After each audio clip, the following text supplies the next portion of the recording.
Eu quero agora te perguntar sobre o início de trabalho do Filipão. O que tu tá achando dele e quais tuas expectativas daqui para frente, sobre o estilo de jogo? Não, eu sei que tu não gosta muito de falar sobre isso, mas como tu acha que o Grêmio vai atuar nas partidas daqui para frente?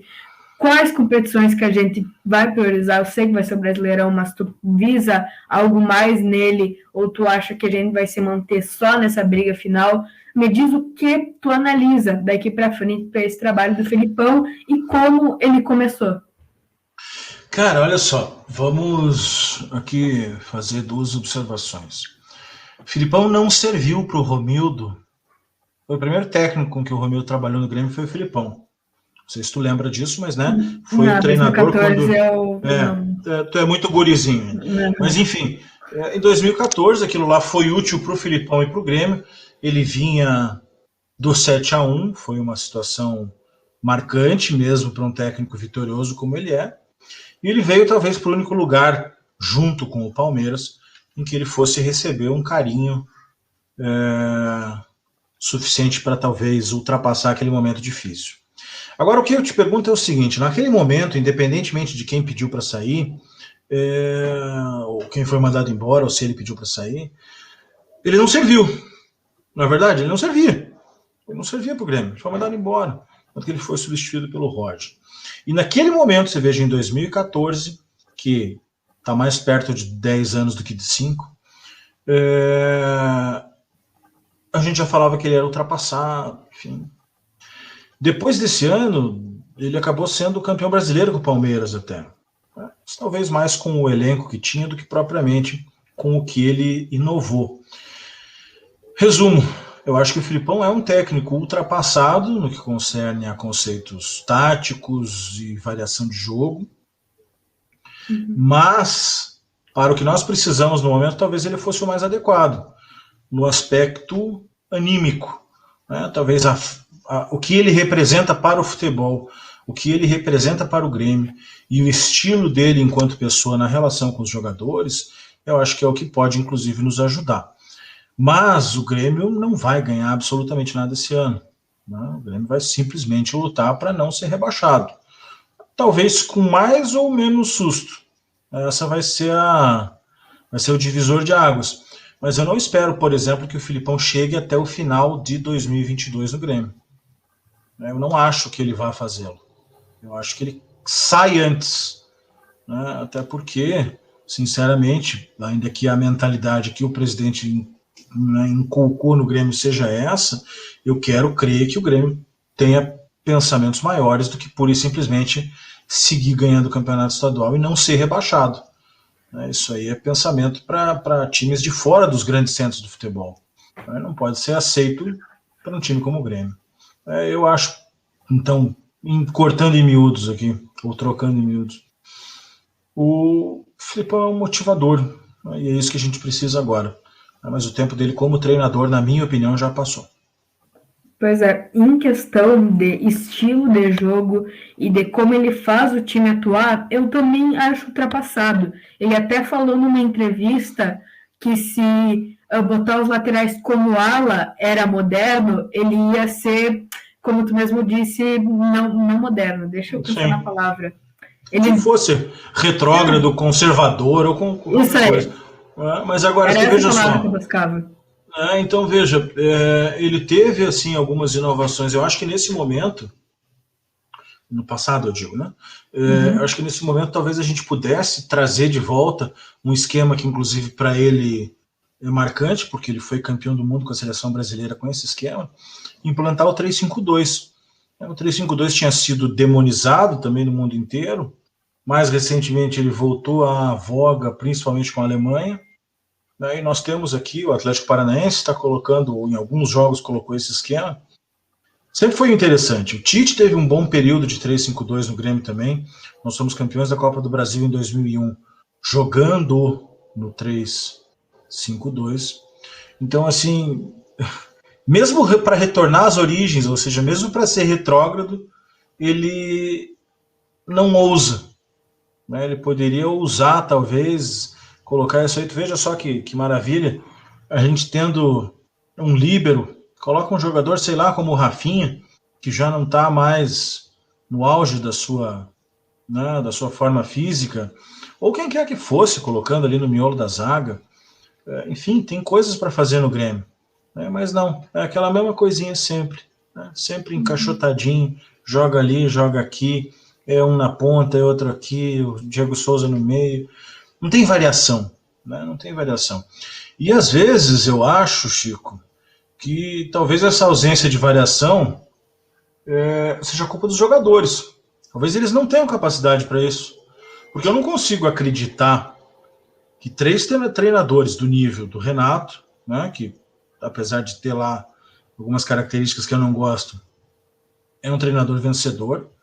Na sequência, o Thiago Nunes, que também é um treinador vencedor, ainda que não com um currículo tão extenso quanto o do Renato.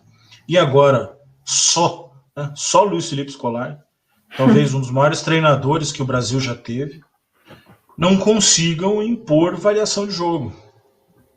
Quer dizer, a gente está certo e eles 3 errados? Eu acho que não. Eu acho que o nosso problema aqui envolve também alguma... Arquimedes. Tu conhece ela? Conheço. Eu acho que envolve também, às vezes, uma certa incapacidade dos jogadores em assimilarem esses conceitos. Né? O que volta a uma pergunta que eu não tinha te respondido lá atrás, sobre o papel desses, entre aspas, medalhões no Grêmio, né? E eu acho que esse papel tem sido extremamente nocivo. Eu fiquei hoje muito triste, muito decepcionado. Primeiro dia já começou triste com a notícia do falecimento do Fábio, né? Nosso amigo, e era o administrador lá da página Nada Pode Ser Maior, 1903, além de ser um amigo muito querido, né, que o Grêmio nos deu aí. Infelizmente a gente já iniciou o dia com a notícia do passamento dele. E logo na sequência, cara, não estou comparando as coisas, é óbvio, né, uma vida é muito mais importante do que tudo isso, mas lendo algumas notícias eu vi ali um comentário, não sei de quem foi, dando conta de que o Rafinha podia estar sendo feliz no Flamengo e ele optou por se esconder no Grêmio, onde ele é reserva do Wanderson. A primeira coisa que eu senti quando eu li esse comentário foi revolta. Fiquei pensando, porra, quem que esse cara tá pensando para falar que o Rafinha tá escondido no Grêmio? Mas, cara, se a gente for tentar tirar a paixão, é bem isso que tá acontecendo mesmo. O Rafinha tá escondido no Grêmio. Ele chegou um cara que já ganhou tudo na vida e é reserva do Wanderson. Com todo respeito ao Wanderson, mas assim, sinceramente, é terrível. E aí eu não sei se ele, embora ele pareça ser um sujeito que até o presidente elogiou nesse aspecto, né? Ser um cara sanguíneo, ser alguém que se importa, que torce, que ajuda os mais jovens. Eu não sei, porque é natural, é do ser humano, de repente, quando o cara se vê numa situação dessa, sendo preterido, né, se às vezes ele rende da melhor forma, sinceramente não sei. Não sei dizer. E eu, assim, pelo que tenho visto dos jogos do Wanderson, eu não consigo achar explicação para ele ser titular e não o Rafinha, que também não é nenhum gênio. Né? Não é nenhum gênio. E mas até existe a possibilidade do Rafinha jogar na esquerda e o Wanderson jogar na direita, que eu atualmente acho que seja a melhor opção, contando com Diogo Barbosa e Cortez no elenco, enquanto o Guilherme Guedes está sumido. Se a gente colocasse o Romildo na lateral esquerda, já ia resolver. Só. E concluindo aquela minha linha de raciocínio sobre o Felipão, eu achei que ele fosse dar certo no vestiário, que para mim é esse um dos nossos maiores problemas atualmente, é a questão interna do clube, porque o presidente, que é a nossa próxima pauta a se debater, ele não consegue entrar naquele vestiário e ele não tem controle daquilo. Quando o Renato saiu, que era um cara que tinha o vestiário na palma da mão dele, tudo mudou por lá e se perdeu. Com o Thiago Nunes, ele tentou fazer coisas que, enfim, não deu certo e a gente vai falar sobre ele também. Mas o Felipão, no meu ver, que era um cara que conhecia a Floresta, eu dei esse exemplo numa live que eu participei no Instagram do No Ataque, que é uma página que eu gosto muito e com certeza vou chamar ele aqui, que tem uma floresta pegando fogo. Só que é um fogo que está começando a se alastrar. E a gente precisa de um bombeiro que já tenha trabalhado nessa floresta antes. Então é muito melhor a gente pegar um cara experiente e que conheça a Floresta como o Felipão, do que fazer uma aposta muito arriscada num momento tão delicado como que o Grêmio vive atualmente. No quesito técnico, como eu bem disse, eu não tinha pretensão alguma de melhora. Eu até achei que ele ia manter o estilo de jogo do Thiago Nunes fazendo uma alteração ou outra, que as peças que a gente tem no momento servem para isso. Para mim, para o estilo de jogo defensivo, como a gente bem disse, com Cortez não dá. Mas ele não está correspondendo às minhas expectativas e os mesmos problemas ainda se mantêm. Porque tem gente escalando mais que o treinador, tem gente mandando mais que o treinador e que o presidente por lá, e ainda se mantém esse mesmo problema dos medalhões que a gente já debateu aqui. Então, o Romildo, para mim, não superou as expectativas. E digo, o Romildo, o Felipão não superou as minhas expectativas e está fazendo indiferença até então. Eu também acho que eu esperava um pouquinho mais dele, né? A gente ficou um pouco emocionado aí com a volta dele, porque ele simboliza muito para o Grêmio, né? Mas, assim, eu acho que o que deve ser feito com o Filipão, coloca ele lá na calçada da fama, faça uma estátua para ele, né? Mas acho que ele não é treinador para o Grêmio, Com infelizmente. certeza. Muito embora, eu acho que a tua analogia foi muito inteligente. Mas veja, Chico, que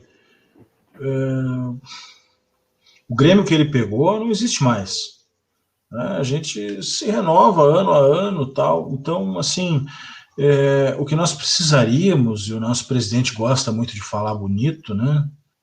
A gente deveria fazer um diagnóstico para tentar descobrir exatamente o que está acontecendo no Grêmio.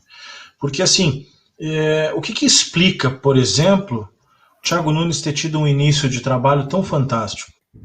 Ah, tudo bem, era a qualidade dos adversários, mas agora tu vai me dizer que a LDU é um fenômeno? Ah, tu vai me dizer que times para os quais a gente perdeu, o time misto do Ceará é um fenômeno? O esporte é grande coisa? Então, quer dizer, eu não acho que o nível dos times tenha subido tanto assim. Então, de repente, a coisa desandou, né? De um início avassalador, o cara que acho que chegou a emendar acho que 9 vitórias consecutivas, ou pelo menos um grande número de jogos sem derrota, dali a pouco virou nada. E com o Filipão a coisa não melhorou muito. Melhor, não melhorou nada. Se a gente for ver em termos de desempenho do time, né, deixando de lado a questão de resultado, que obviamente é o resultado que importa, mas a gente consegue analisar também o desempenho, quando ele agrada e quando ele desagrada. E recentemente o Grêmio teve uma vitória, acho que, não sei se foi no jogo contra o Fluminense, ou se foi no jogo anterior contra a LDU, em que teve 24% de posse de bola. Isso aí é para ser vexatório, né? Sinceramente é para ser vexatório. Porque mesmo nessa proposta reativa e não propositiva, a gente não pode imaginar que o clube, né, que um time vai ficar com 1/3 da posse do outro, né? Porque vamos arredondando para 25%, o outro vai ter 75%. 1/3 do tempo com a bola no pé é um massacre, né? E ele, sinceramente, está me parecendo o Celso Roth, né? Ele parece o Celso Roth. A diferença, eu fiz esse comentário até um pouquinho maldoso esses dias, é que ele tem grife, né? Contra o Celso Roth há um preconceito. Agora, quando é o Filipão retrancando, tá tudo bem, né? Eu queria saber, inclusive, fiz um post sobre isso ontem, aonde que estão aqueles críticos tenazes do Thiago Nunes, e eu acho que eles tinham motivo para criticar, por que eles não estão criticando agora? Ou o que aconteceu ontem é normal, né? O que aconteceu ontem está nos planos? Eu, sinceramente, acho que não. Pois é. Eu, pelo menos, criticava ambos os trabalhos. Estou criticando o Felipão, assim como eu criticava o Thiago Nunes.